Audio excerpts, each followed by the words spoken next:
Before I go on, I want you to note that this video contains mature themes. This video explores sensitive topics which include infidelity and its impact. So viewer discretion is advised. How do I even begin? It all went sideways when I asked my brother-in-law, Caleb, for his, well, let's just say his milk, for my face. Sounds crazy, right? I know. And now he's threatening to spill everything. Expose me to Ethan, my husband, after 10 years. 10 years down the drain. I'm Willow, by the way. 39. And my life? It's a mess. I'm not proud of any of this. I'm barely breathing as I recall these events. Ethan and I, we used to be good. So good. I pictured a life with Ethan, and now I risk losing it all. So how did I get here? How did some stupid request for skincare turn into a blackmail nightmare?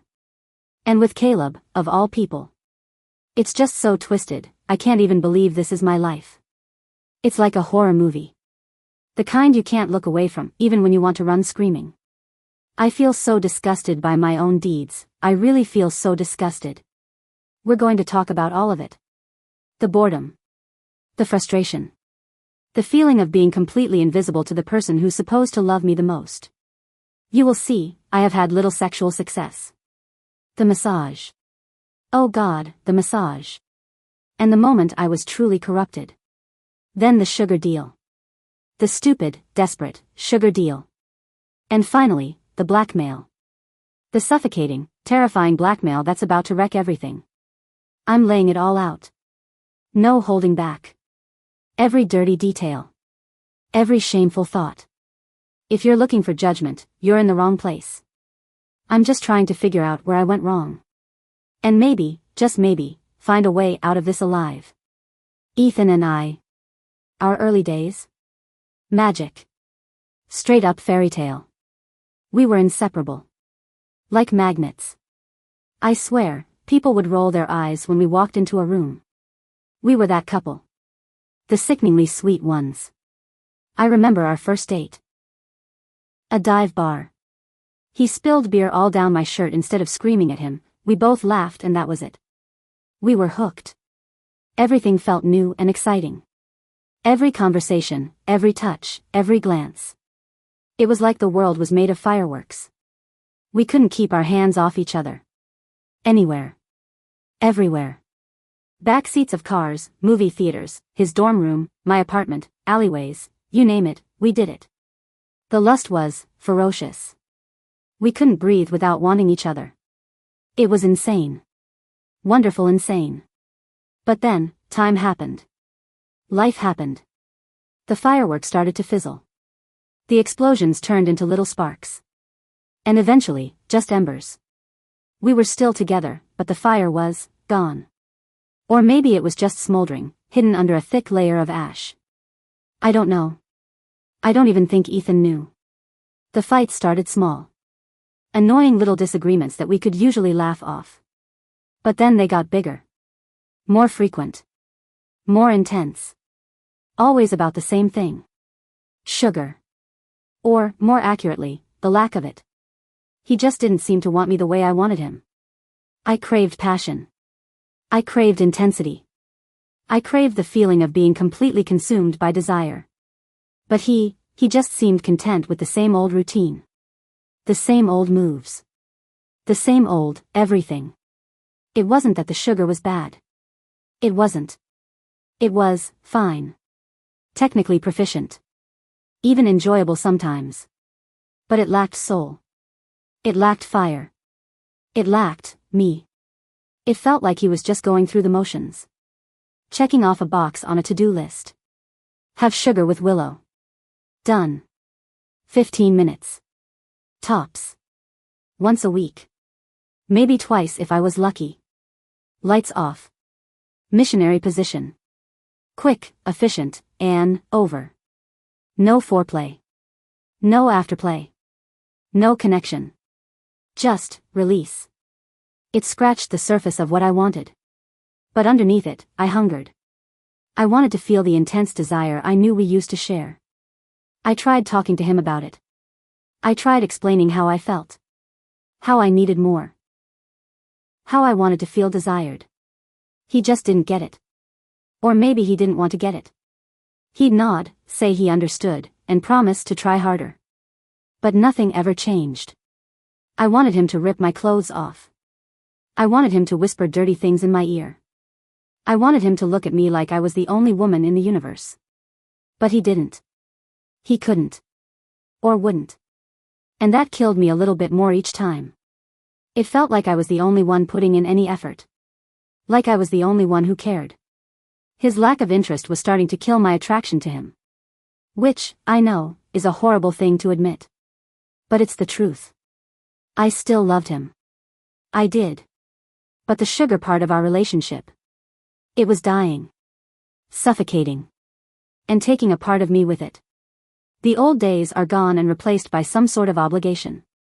Then, something strange started to happen. Other men started noticing me. Flirting with me. Giving me compliments. At first, I brushed it off.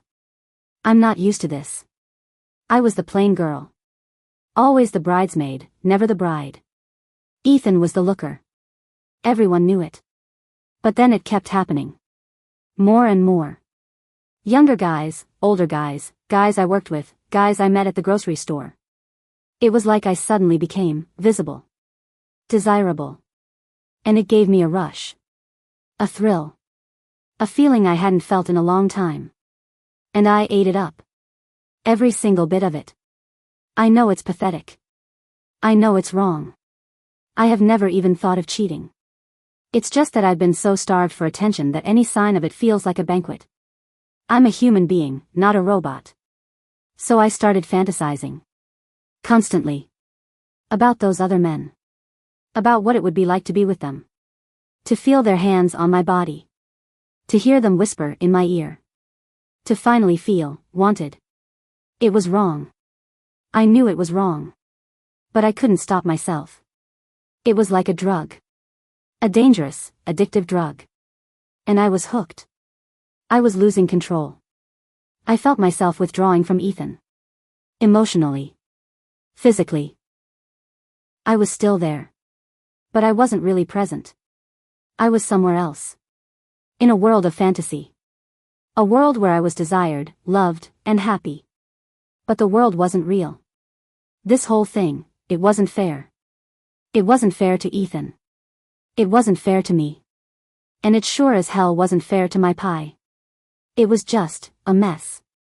A tangled web of emotions, desires, and guilt. And I didn't know how to untangle it. I didn't know where to turn. I just knew I was drowning. Slowly. Painfully. And all alone. Caleb, Ethan's younger brother. He was coming to visit for the weekend. A brotherly bonding thing. Ethan was happy about it. I pretended to be. In my head, I was just thinking of the long day with him alone in the house. Caleb was different from Ethan. More outgoing. More charming. More attentive. He had this way of looking at you. Like you were the only person in the room. Ethan used to look at me like that. A long time ago. Our relationship was always friendly. Cordial. We'd see each other at family gatherings. Christmas, Thanksgiving, birthdays. Small talk. Polite smiles. Nothing more. I'd always be a good hostess, give him a warm welcome, and make small talk. But I knew he always had a thing for me. There were little signs. The way he lingered when he hugged me. The way his eyes would follow me across the room. The way he'd always find a reason to talk to me. I just ignored it. Dismissed it. He was Ethan's brother. Off limits.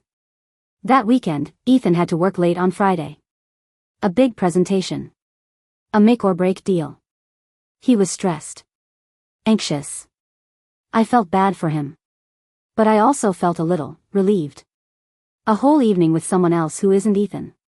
A chance to get to know Caleb. Caleb arrived around 5 p.m. I poured him a glass of wine. We sat in the living room. Making small talk. The atmosphere was already a bit weird. Tense. I caught him looking at me. Not just a polite glance. But a long, lingering stare. It made me uncomfortable. and excited. I was conflicted. So, Ethan says you've been doing yoga, he said, his eyes still on me. Yeah, I said, trying to sound casual. It helps me relax. Especially after a long day at work. That was a lie. I've always admired people who can do yoga, he said. I'm so inflexible. I can barely touch my toes. It takes practice, I said. Maybe I can show you some basic poses sometimes. He smiled. I'd like that. A lot. It was yoga time and I decided to do it in the loft. It was a small, cozy space with a skylight. Perfect for relaxing. I put on some music. I started with some stretches. Calming my mind. And then it happened. A cramp. A killer cramp. In my calf. It seized up. Tightened. I gasped. Yelped. The pain was excruciating. I couldn't move. Willow? Are you okay? I heard Caleb's voice. He rushed up to the loft. His face was etched with concern. What happened? Cramp, I moaned, clutching my leg. It's awful. He knelt down beside me. His eyes filled with worry. Let me see. He gently touched my calf. His fingers probing. Searching for the source of the pain. The contact sent a shiver down my spine. It was just a massage. It should have been innocent. But it wasn't. Not with him. Not with the way he was looking at me. It's really tight, he said. I could give you a massage. It might help. I hesitated. A massage? From Caleb? It was a terrible idea. A recipe for disaster. But my leg hurt. Badly. And he was right there. Offering to help. I don't know, Caleb, I said, trying to sound unsure. I don't want to put you out. It's no problem, he said. I'm happy to help. Besides, I'm pretty good at massages. He winked. And that was it. I was sold. Or maybe I had already made up my mind. Maybe I wanted this to happen. Maybe I wanted him to touch me. Okay, I said. Thanks, Caleb. I appreciate it. He smiled. A knowing smile. A smile that made my heart race. Let's get you to the bed. He carefully scooped me up in his arms. I felt myself blushing and closed my eyes. Wow, you're surprisingly light. The loft felt like an eternity away. I was hyper-aware of his arms around my thighs, and his breath on my neck. I started to feel something I hadn't felt in a long time, desire. The excitement of what was to come was also overshadowed by fear. What if Ethan found out? He carried me to my bedroom. Ethan's in my bedroom. He gently laid me down on the bed. Face down. Comfortable? He asked. Yeah, I whispered. I was wearing a sports bra and yoga pants. Not exactly the most alluring outfit. But I knew he was looking at me. Admiring me. And that was enough. For now. He grabbed the bottle of lotion from the nightstand. The same lotion Ethan never used. He squirted some into his hands. Rubbed them together. I closed my eyes. Waiting. Anticipating. Dreading. Ready? He asked. I took a deep breath. Ready. I was drawn to him like a moth to a flame. And I was about to get burnt. His hands were warm. Smooth. He started with my lower back. Gentle circles. Applying pressure. It felt good. Relaxing. But also, something else. A tingle. An awareness. I tried to focus on the relief in my back. Trying to not think of his hands, and also to appreciate them. Then he moved lower. To my peaches. And my thighs. His fingers glided over my skin. I tensed up. This was getting dangerous. This was crossing a line. One that I wasn't sure I wanted to cross. But I knew I wasn't gonna stop it. Is that okay? He asked, his voice soft. Yeah, I said. It feels good. Liar. It felt amazing. And terrifying. It was so hard to breathe. My body was so tense, I could have probably snapped a metal bar with my body. He kept going. Focusing on my peaches. Kneading. Squeezing. My yoga pants were making it difficult. Mind if I pull these down a bit? He asked. I hesitated. This was it. The point of no return. I knew that. But I couldn't say no. I wanted him to. I craved it. I wanted him to see me. To touch me. To want me. Sure, I said. Just a little. He carefully pulled my yoga pants down, exposing more of my peaches and thighs. I felt so vulnerable. So exposed. But also, so alive. It was a stark contrast to my life with Ethan. His touch became more insistent. More intimate. He lingered on my peaches. His fingers brushed against my petals. I gasped. It was so close. I almost orgasmed. He paused. Am I hurting you? He asked. No, I whispered. Just, sensitive. He smiled. A knowing smile. Then he continued. He finally moved down to my calf. The original reason for the massage. I felt a flicker of relief. Maybe it was over. But then his hands moved back up. To my inner thighs. This time, there was no mistaking it. He wasn't just brushing against my panties. He was touching me. Deliberately. His fingers traced the outline of my pie. Is this too much? He whispered in my ear. I didn't answer. I couldn't. He took my silence as consent. He continued. His fingers danced over my petals. This was the sugar I'd been craving. The passion. The intensity. I was so close. So close. Then it happened. I came. Hard. My body convulsing. My mind was blank. I was lost in the pleasure. The guilt. The shame. The relief. And also the exhilaration. He stopped. Wow, he said. You needed that. I didn't say anything. I couldn't. I was too embarrassed. Too ashamed. He removed his hand, stood up and walked to the bathroom. Willow? Yeah? Don't tell Ethan, he said. I swallowed hard. I won't. He left. And I was alone. With my thoughts. My guilt. My shame. And a strange, unsettling sense of satisfaction. I wanted to get rid of those feelings. What was I going to do? What had I done? My life was spiraling out of control. And I had no idea how to stop it. I need to fix it. And I don't know how. This situation is so messed up. Caleb left. Just like that. I lay on the bed, staring at the ceiling. What had I done? I'd crossed a line. A big one. And there was no going back.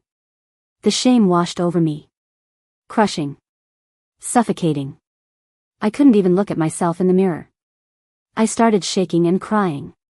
It wasn't real. This isn't me. I replayed the massage in my head. Every touch. Every word. Every stolen glance. I was questioning everything. Was it just a harmless massage that got out of hand? Or was it something more? Was there a part of me that wanted it to happen? I felt so cheap. Used. And disgusted with myself. It hurts just to even think about it. Then, a new thought popped into my head. Completely random. Completely insane. I'd read somewhere that milk was good for the skin. A natural moisturizer. A secret weapon for a glowing complexion. I wanted to be radiant. I was desperate. And this newfound beauty deal felt so good. And suddenly, I saw an opportunity. A way to get something out of this mess. A way to justify what had happened. To make it worth it. Maybe if I could get something out of it, it would be okay. Caleb was my only way out. So, I texted him. Hey, can we talk? He responded immediately. What's up? I hesitated. Then I typed it out. I heard milk is good for your skin. Would you be willing to give me some? Silence. For what felt like an eternity. I could feel the blood rushing to my face. I expected him to call me crazy. To laugh in my face. To tell Ethan. But then, he responded. How would that work? I explained my idea. Every time he was horny, he'd save his milk in a cup for me. I'd pick it up. Apply it to my face. Simple as that. He seemed hesitant at first. But then, he agreed. He was into it. Or at least, he pretended to be. They all raved about my complexion. I felt like I was getting away with something. A dirty little secret that was making me beautiful. And it was a thrill. One that I couldn't help but enjoy. Sometimes, I would even taste it. Just a little. Out of curiosity. Or maybe, something more. It tasted salty. Metallic. And strangely addictive. It was the most sexual thing I'd done in ages. I remember wanting more. I'd ask him questions about it. To see his face flush. To hear his voice crack. I started to develop a deep desire to see what he was like outside his brother. But then, it stopped. 1 week. No milk. I texted him. Hey, what's going on? My skin is starting to look dull. He responded, I'm doing no nut November. Sorry. I was annoyed. Frustrated. I needed that milk. My skin depended on it. And so did my ego. Come on, Caleb, I texted back. Just a little. From my skin? Nope, he said. If you want it, you have to get it out of me. My heart skipped a beat. What did he mean by that? I'm not going down that road, Caleb, I texted. Then no milk, he responded. And I might just have to tell Ethan about our little secret. I bet he'd be interested to know what you do to get that glow. My blood ran cold. He was blackmailing me. Threatening to expose me. Over milk. It was insane. Panic set in. My hands started to shake. My breath became shallow. I imagined Ethan's face. The look of betrayal. The anger.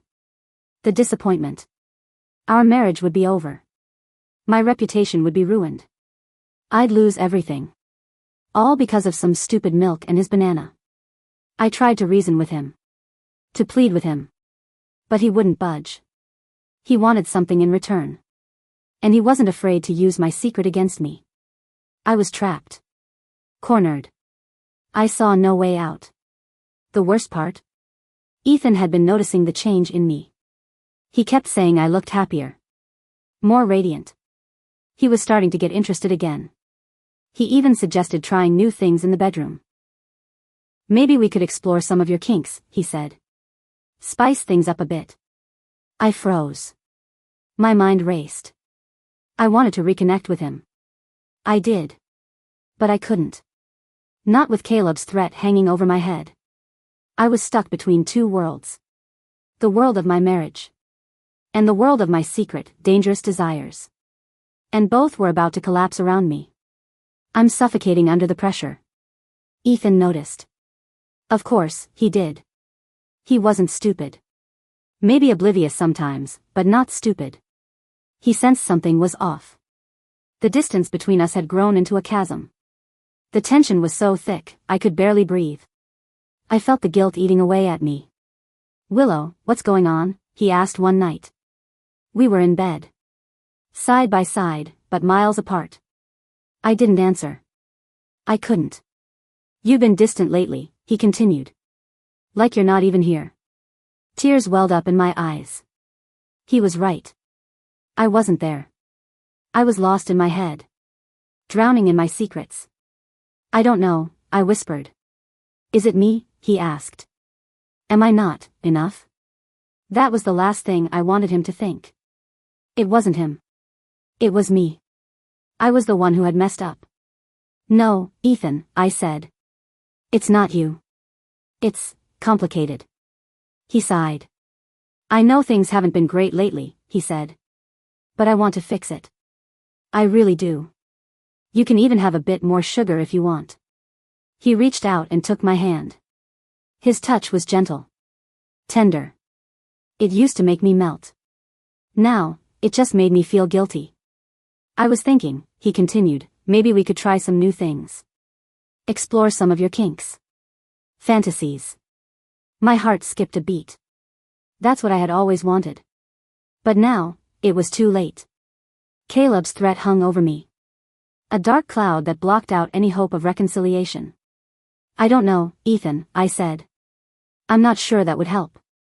It's worth a try, right? He said. I want us to be happy again. I want us to be like we used to be. I wanted that too. More than anything. But I couldn't. Not with Caleb. I was trapped. Stuck between my desire to reconnect with Ethan and my fear of Caleb's exposure. I was living a double life. A lie. And it was killing me. Every time Ethan touched me, I felt Caleb's hands on my skin. Every time Ethan kissed me, I tasted Caleb's milk. I couldn't escape him. He was always there. In my head. In my body. I started avoiding Ethan. Making excuses. Staying late at work. Anything to avoid being alone with him. I couldn't face him. Not while I was carrying the secret. I had to fix things. But, how? My thoughts were consumed by Caleb. His touch. His words. His threat. He had taken over my life. I had lost control. I felt like I was drowning. I had such low sexual success. I couldn't focus on anything. Work. Friends. Family. All I could think about was Caleb and the stupid milk. I was becoming obsessed.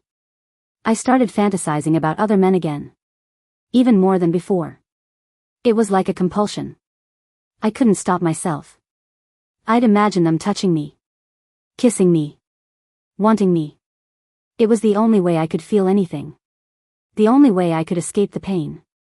But it only made things worse. It created even more distance between Ethan and me. I felt disconnected. Empty.